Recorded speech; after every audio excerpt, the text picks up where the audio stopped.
Hi, and welcome to this week's Full Body Chills live stream. I'm FEARSONA, you can call me Fear, Sona, or Red, and I'm your friendly neighborhood true crime VTuber, here to give you full body chills.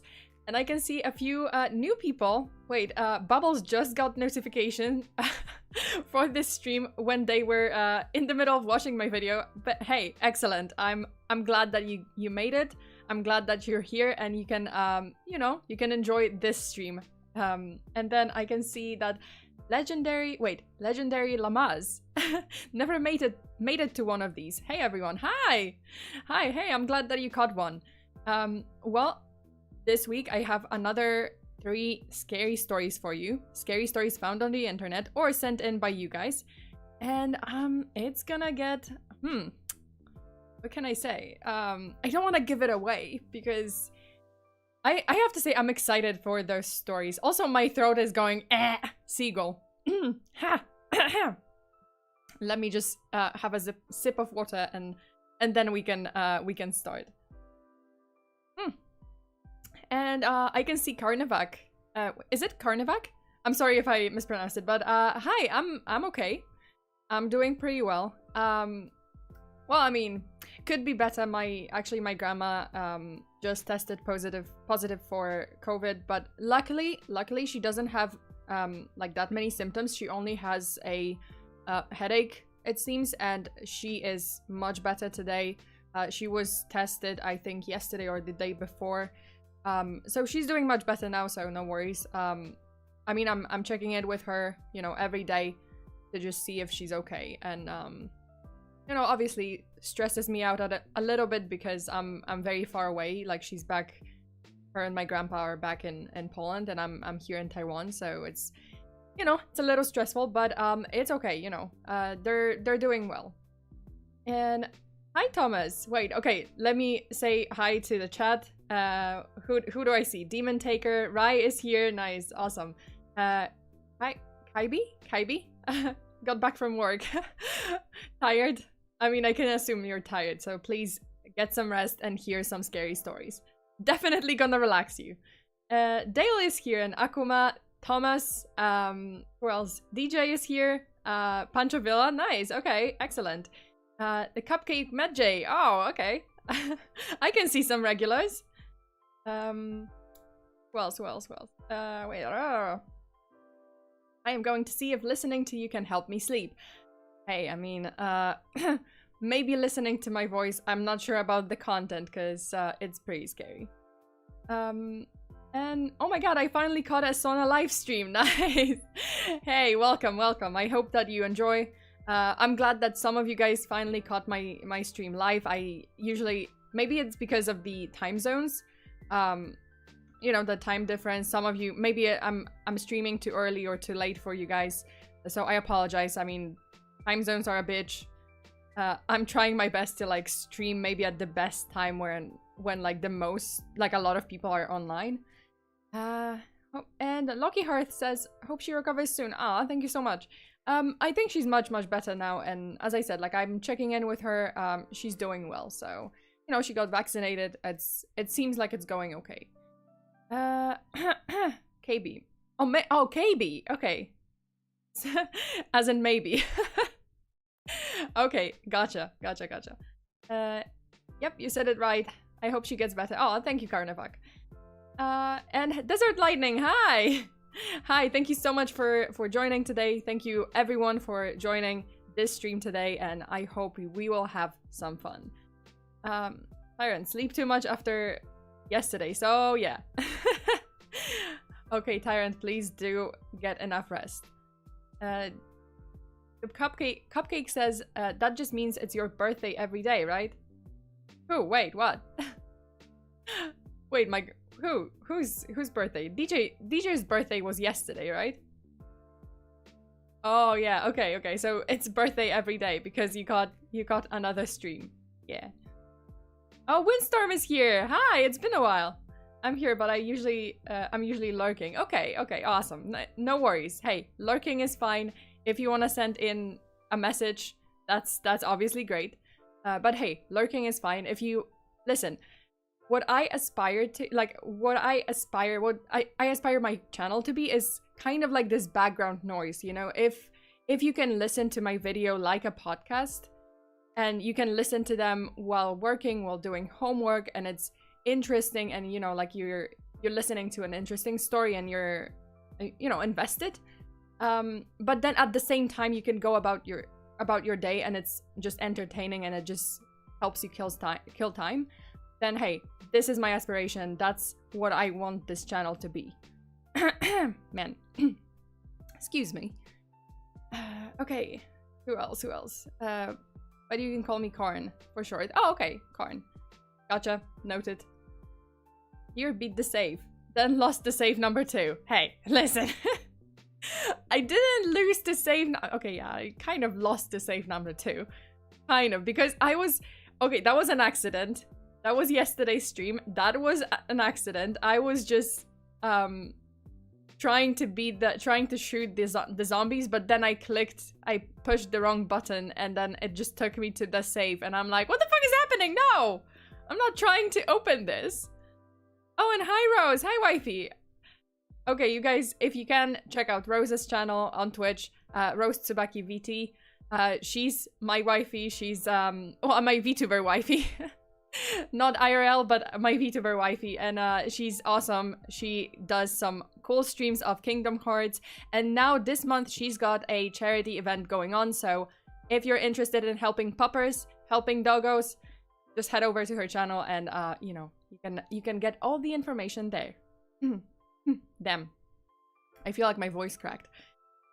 Okay, so without further ado, let me switch to my full body chill screen to the room, and let's get right into the stories.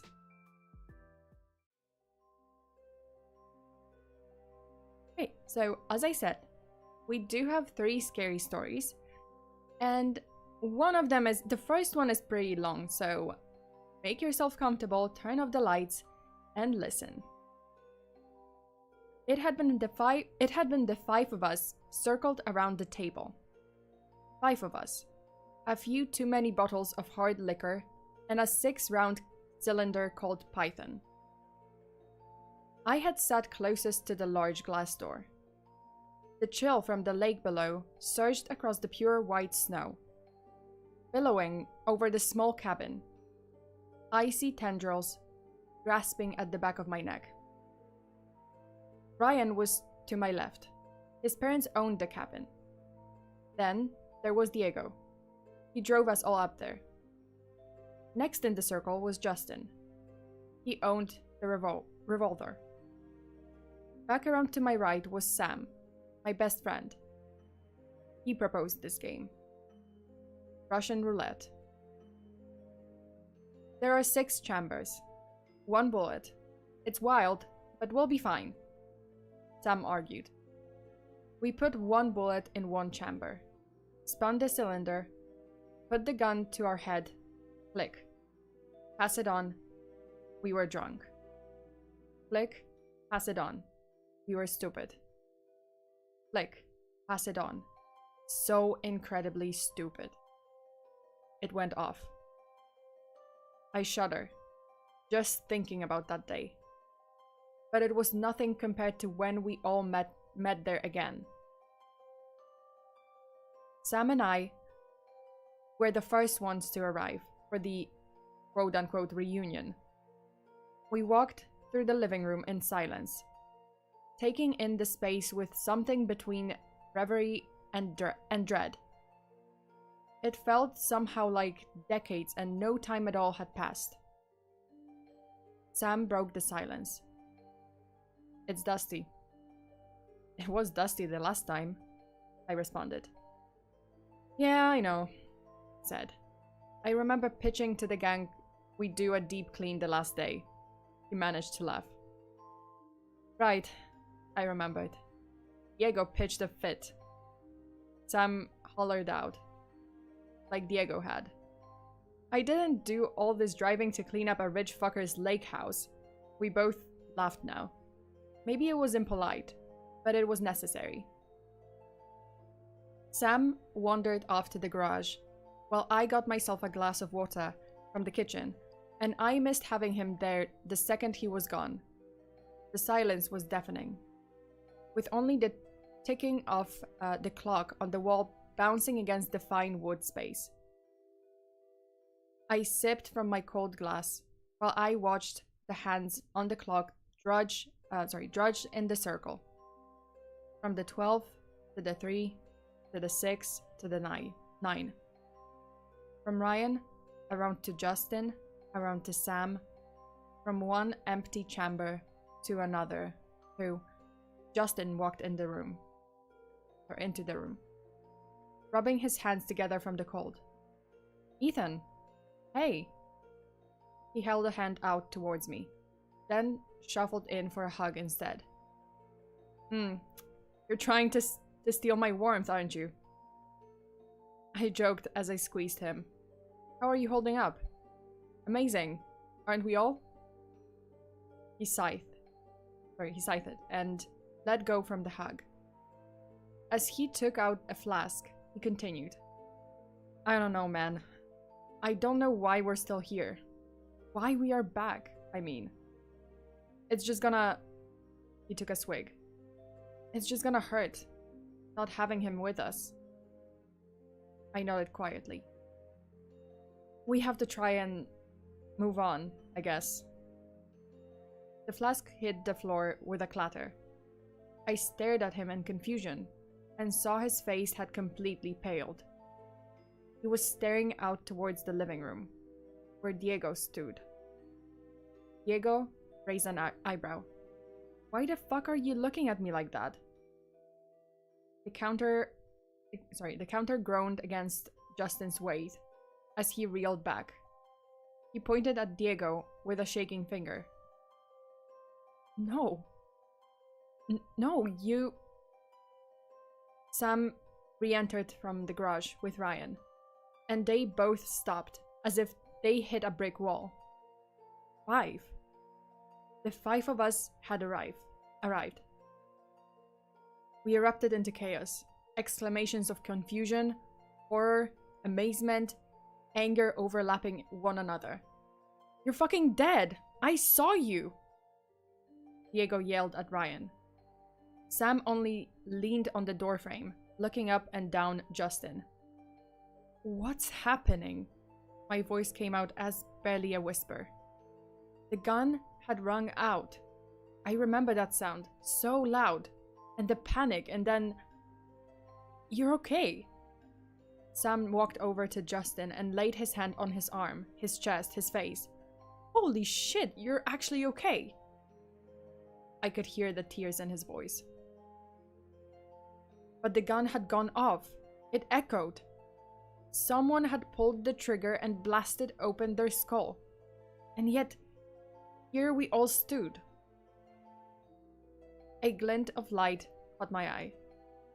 A whiskey bottle sat on the table, the last droplets shimmering as we disturbed the area with our presence. Next to it were a plethora of red solo cups, and the revolver, right in the middle of the table. I looked back. Ryan turned to me at the same time, having taken in exactly what I had, and behind his eyes was processing what I was processing. We were back. Or had we even left? I remembered that resounding shot. I remembered the panic. And after that, things get fuzzy. How long ago was it? Or had it happened yet? Everyone, Ryan said at last. Quiet. The group settled and backed away from one another, except for Diego, who made a beeline straight to Ryan. No, this shit isn't right. I saw you put that fucking gun in your mouth. I saw your brains fucking... He choked on his words. Choked on the anger and sadness and fear. I never touched the gun, Ryan said, keeping his eyes on me. I don't know what's happening, but if we all panic, we're not going to be able to figure it out.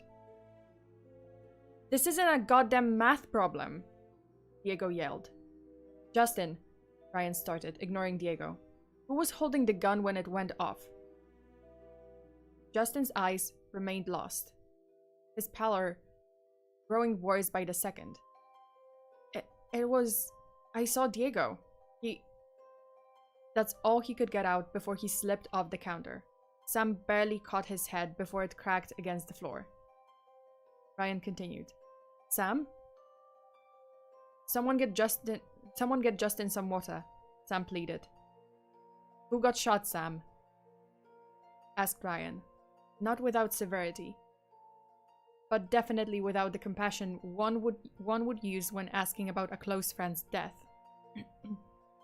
Ethan, get Justin some water, Sam yelled. But I was rooted to the spot. The room felt like it was spinning around me. 12, 3, 6, 9, 12, 3, 6, 9. Sam reacted like it was Justin who I managed to get out. Ryan studied me at a moment, then walked over to the revolver on the table. He reached out for it, but I saw him twinkle with fear. He planted both his hands on the table, then hung his head, overwhelmed. After about 20 minutes, Justin was back on his feet. Diego had cooled down slightly, and Ryan remained in the exact same spot. Sam sat on the floor beside me. The water. Maybe something in the water that caused us to hallucinate or something. Because everyone's fine. For a moment, he sounded almost elated. I couldn't respond though. I watched Ryan, a silhouette against the glaring white of the snow outside. I wanted to know what was going through his head. If he was making any progress there between Diego's chair and Justin's. Something came together in my head. I stood up and walked over to the table with its 5 chairs and 1 revolver. Each of us always sat in the same spot for food, drinks, games. Let's sit, I said. Everyone looked at me. What? Diego asked. Ryan finally raised his head to me. Let me see something, I said. Can we sit? A few moments later, everyone was shuffling to their spots. As Ryan sat down, Justin hesitated. I don't want to get near that thing. He wouldn't even look at the firearm. It slid off the table in Ryan's grasp, and he put it on the ground. It's okay, I got it. Everyone settled. I did one look around the table and felt a pit in my stomach as I saw my inkling had some weight to it. Diego went first. Then we went clockwise from there. Justin, Sam, me, and Ryan. Sam nodded, thoughtfully. I don't see why any of this matters. We're all fine. No one got hurt. Why don't we just leave? Because it's not right, Tyler said. It's not correct. Wait, who's Tyler? Did I miss something? Okay. Diego says it was Ryan where the gun went off. Justin says Diego. Sam says Justin.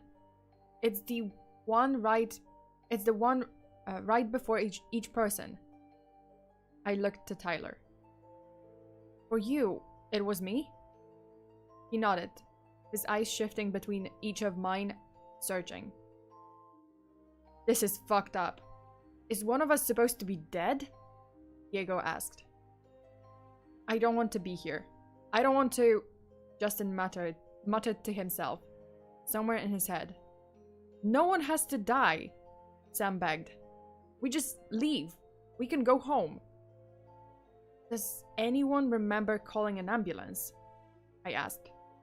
Does anyone remember what happened after? Did we ever leave this cabin? I looked from face to face, seeing everyone search their memories and come up blank. I think maybe this is some sort of open loop. And these are all variables that we need to close. There needs to be an answer. Diego stood from the table. What the fuck are you talking about? I am not putting a goddamn gun in my mouth to close a variable. We're overthinking this, Sam said in his most soothing voice. Let's all head home. Take some time to clear our heads. Who shot himself, Ethan? Ryan asked me. I was dreading this. I didn't want to lie. I knew that we all needed to be honest with each other if we were gonna figure this out, but I didn't know if I could say it. I took a deep breath. I don't remember. Oh, fuck off! Diego yelled. How do you not remember? Justin asked. Buddy, it's fine if you saw me. Sam said. I'm fine now. Everything's okay. I shook my head. No, I really don't. I know it's frustrating. You're lying. Another blank statement from Ryan. His eyes were lasers into me. You weren't shocked to see anyone today. You've been avoiding it all day, but I see you. He brought the gun back onto the table, then slid it to me. I remember you dying. And so do you. The python spun slowly on the stained wood, its barrel glaring at each of us, then resting on me. Ethan? Justin whispered. Guys, stop! You're all acting insane. Sam stood now and went to grab the gun, but for the first time, Ryan lost his composure. No! I know what I saw, and this bastard knows it too. I'm willing to be proven wrong, but either way, if you want to fix this, you spin that cylinder and put that gun in your goddamn mouth like you did before. Ryan! Sam stormed over to Ryan, but was intercepted by Diego, who threw him back into his chair. Get back! What if he's right? No one has to fucking die! It became a cacophony of noise from there. My heart was in my throat, staring at the revolver on the table. I wanted everyone to calm down. I wanted it all to stop, so I reached for it. The moment that I did it, I knew Ryan was right. I felt the cold metal in my mouth, the blast of adrenaline, then the heat. I had shot myself. I had died. But it was an accident. I didn't want this. I broke the circle. I pushed the table away. I darted to the glass door behind me and peeled out into the snow. The cold bit into my feet with my first steps, but I didn't care. I knew that the only thing ahead of me was the frozen over lake, but I had to go somewhere. I had to get away from and hide. Ethan! A furious voice behind me. We have to fix this! A dead-set voice, much closer, right before he caught my ankle. The snow crunched against my face, only for a moment before I was flipped over. A pair of hands gripped my throat. Through blurry eyes, I saw Ryan on me. His cold eyes barely concealed the anxiety coursing through him. We have to make it right, he whispered through gritted teeth. A shot sounded. Crisp. Singular. Those cold eyes widened, glazed over. Then his grip loosened as Ryan toppled over. The gun shook in Sam's hands, for only a moment before it fell away. The snow turned red around Ryan's head. We called 911. We went home. For better or worse, nothing was the same after that night. I don't blame Ryan at all. His reaction to whatever happened to us was barely different from my own. I haven't seen Justin or Diego since. I don't think I ever will. I miss all three of them deeply. I still see Sam sometimes. He was let off pretty easily. Ryan was trying to strangle me and he came to my defense. Still, he blames himself for the whole thing. It was his idea to play the game. But I often think he was right. Statistically, it was more than possible that the gun could have never gone off that night. 6 chambers, only 1 bullet. We could have been fine. Still, we never play games of chance anymore. Okay, so that's it for this story. What do you guys think? Is that a true or a fake story? Bubbles says, I am so confused. I am too. A little bit. I was just like, wait, who the fuck is Tyler? Did I miss something? I guess might have been a slip up, or did I just like mess it up? Unless it's your birthday, then you loop it to be your birthday every day. Oh damn. Interesting. That's definitely an interesting story. I definitely like this story. So what do you guys think? Is this a fake or a true story? Maybe it was some drugs. Like they thought one of them shot themselves, but didn't. Like it never happened and they just came back. That was hard to follow, so I can't really say. Hi Sona, I finally finished working just now. Okay Kevin, no worries, and welcome to the stream. Fake. True and fake. I'd like to see it as a movie. I thought the same thing. I thought that this could be such a good script for a movie. So this story was actually submitted to subreddit No Sleep, which supposedly is about true scary stories. So maybe this story is partially true, who knows? And the story was submitted by the user alias for whom. And the story's title is My Friends and I Had to Figure Out Which One of Us Died. So that is definitely an interesting story. It's a pretty good concept. I don't know, maybe it could be possible, like if they had taken drugs or something like that and they were like, you know, under the influence of some heavy drugs and they really actually genuinely thought that one of them died. And somehow they blacked out and I don't know, like they left the cabin and then they returned and, you know, obviously like Ryan accused Ethan of being dead. And then they tried, you know, Ryan was just convinced that this is some sort of loop and they have to kill Ethan to, again, to kind of make it right. I don't know. But trippy. Little trippy. Okay. So the next 2 stories are actually pretty short, but I hope you guys enjoy. Okay. The next story. I was 17 and living in Seattle in 1974, and my boyfriend and I went to Lake Sammamish on one of the first beautiful days of the season. I was sunbathing on a towel near the building that housed the restrooms. My boyfriend, not a fan of just lying in the sun, was 50 yards away or so, leaning on his parked car, chatting up some other guys. I noticed a man kept walking by me to use the drinking fountain. Each time he passed, he would stare a bit. I thought he was attractive enough, but in a real dweeb kind of way. Oh wow, okay, instant punch to the self-esteem. But in a real dweeb kind of way. Finally, he approached me, and we started a conversation. He asked me if I wanted to go out in his canoe. I said, no, probably not. That I was here with my boyfriend. He then asked if I would help him launch into the water. That it was tucked behind some trees across the parking lot.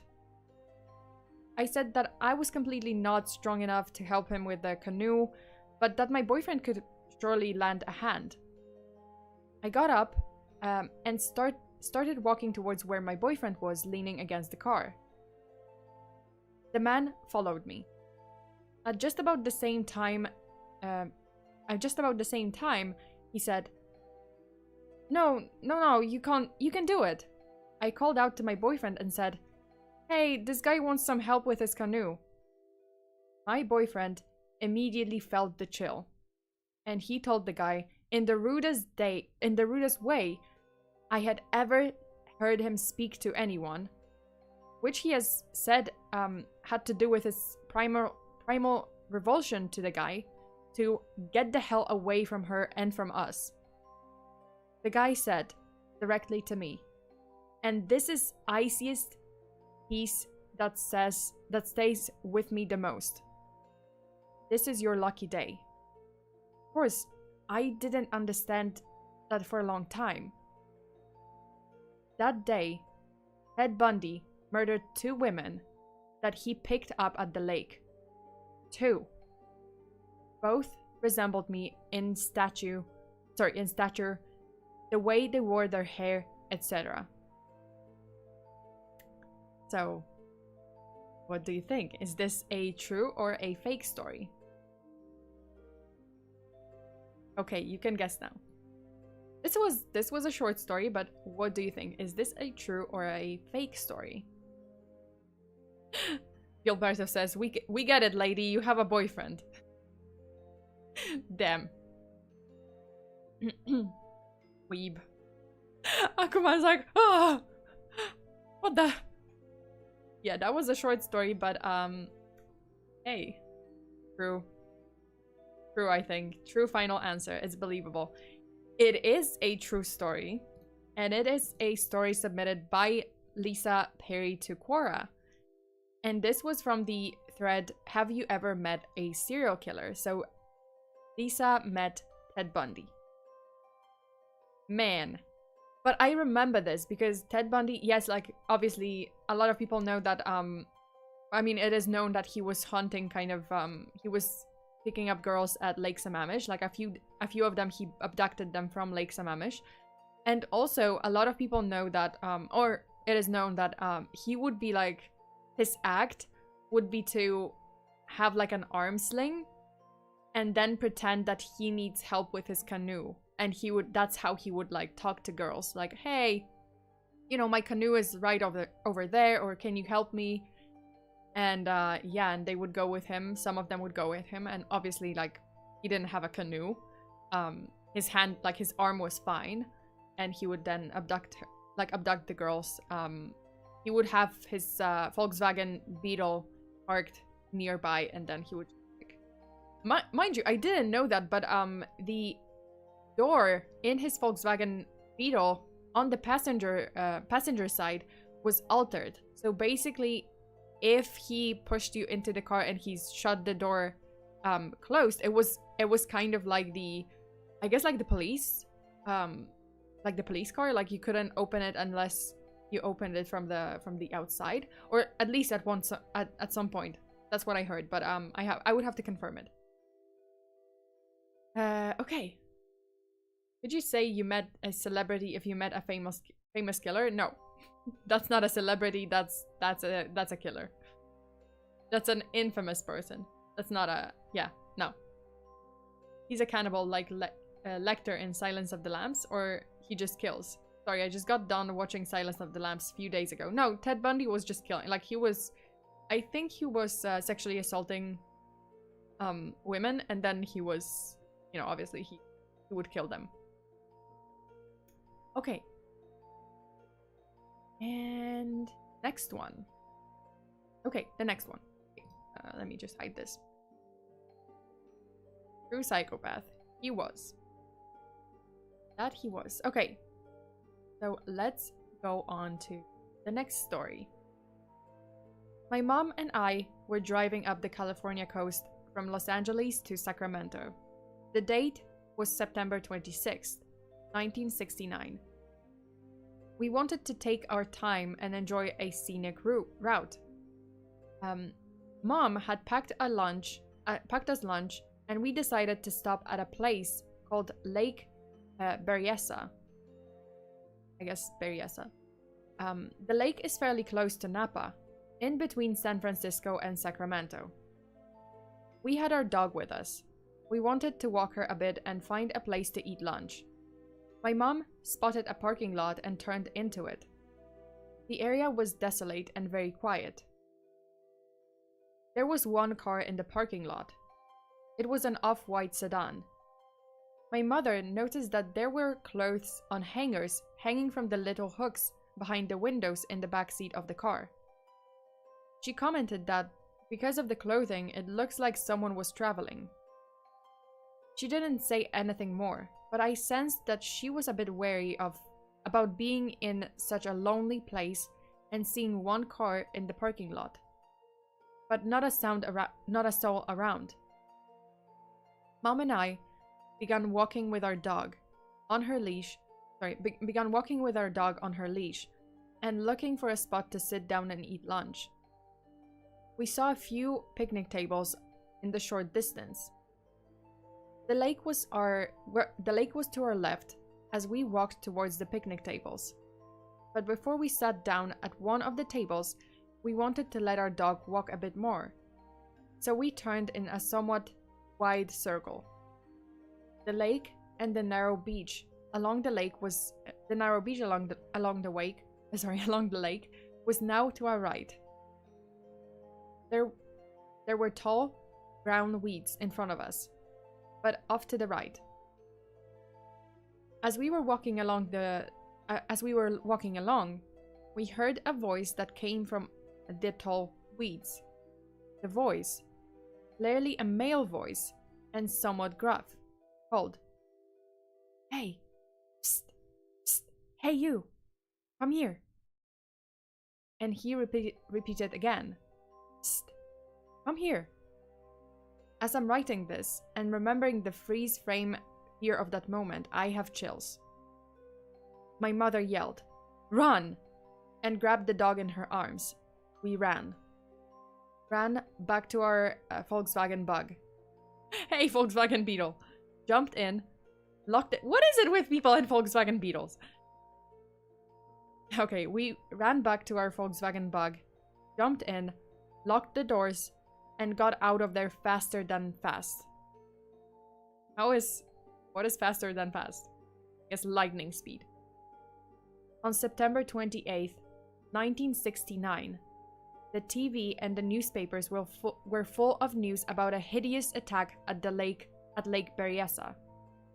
The Zodiac killer had murdered a young woman and severely wounded a young man who had been sitting on the exact beach by the lake my mother and I had passed, just before hearing the voice coming from the weeds.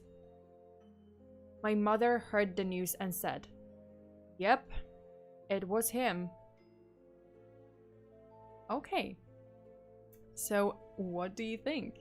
I mean, this is pretty self-explanatory. I think this one is a true story, and I'm just gonna reveal it.